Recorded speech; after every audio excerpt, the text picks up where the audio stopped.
Himachal news 24/7। नमस्कार, स्वागत है आपका हिमाचल न्यूज 24/7 में और मैं आपके साथ रीना सहोत्रा।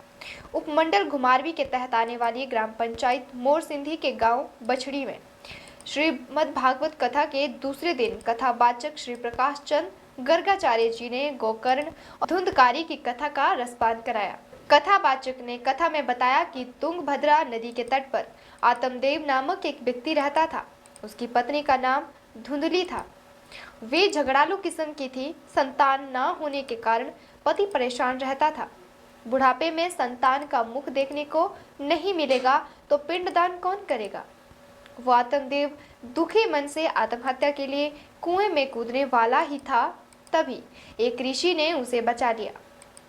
ऋषि ने पूछा, क्यों आत्महत्या करने जा रहे हो?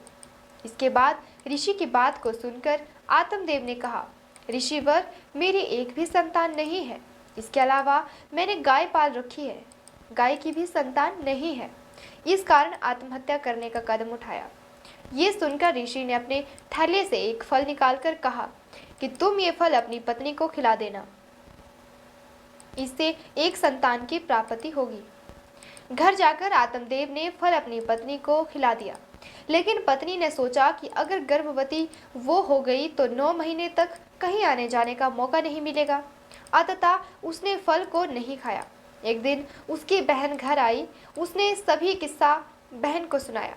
बहन ने कहा, मैं गर्भवती हूँ। प्रसव होने पर बच्चा तुम्हें दे दूंगी।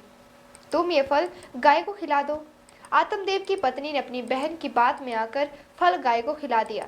कुछ दिन के बाद धुंधली को उसकी बहन ने बच्चा दे दिया। इसके बाद संतान को देखकर आत्मदेव बड़ा खुश हुआ। बच्चे का नाम एक विद्वान पंडित ने धुंधकारी रख दिया। इसके बाद गाय ने भी एक बच्चे को जन्म दिया जो मनुष्य आकार था, पर उसके कान गाय के समान थे। उसका नाम गोकर्ण रख दिया। बाबा की बात नहीं मानी और बाबा ने मुझे बहुत समझाया कि तुम्हारे पुत्र हो जाए, पुत्र हो जाए, पुत्र ना, कि पुत्र नहीं होना चाहिए, तुम भगवान को पुत्र बना लो। परंतु मैंने संत की बात नहीं मानी तो आज मेरा जिसको मैं पुत्र बोल रहा हूँ, ये मुझे लाखों से जो है आज मना रहा है।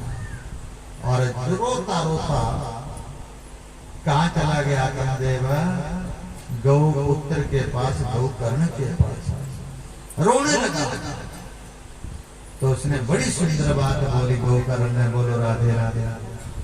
क्योंकि कभी कभी पत्नी भी हमें गुरु रूप में मिल जाती है और पुत्र भी हमें गुरु रूप में मिल जाता। जो अच्छी सलाह देने वाला हो, अच्छा संस्कार डालने वाला हो, उसको क्या कहते हैं? बोलो राधे राधे। उसको बोलते हैं सतगुरु। उसने कहा, पिताजी देखो, तुम किसको अपना बना बैठे हो? कौन अपना है संसार में? ध्यान दे। इस शरीर को हमने अपना माना कि शरीर मेरा है। तो पिताजी, देहे अस्ति मासुधीर अभिमति तज त्वाम जया सुतादि सदा ममता विमुच पश्यामि सं जगदादक्षण भंग निष्ठा। हिमाचल न्यूज 24/7 के लिए बिलासपुर से विनोद चड्ढा की रिपोर्ट।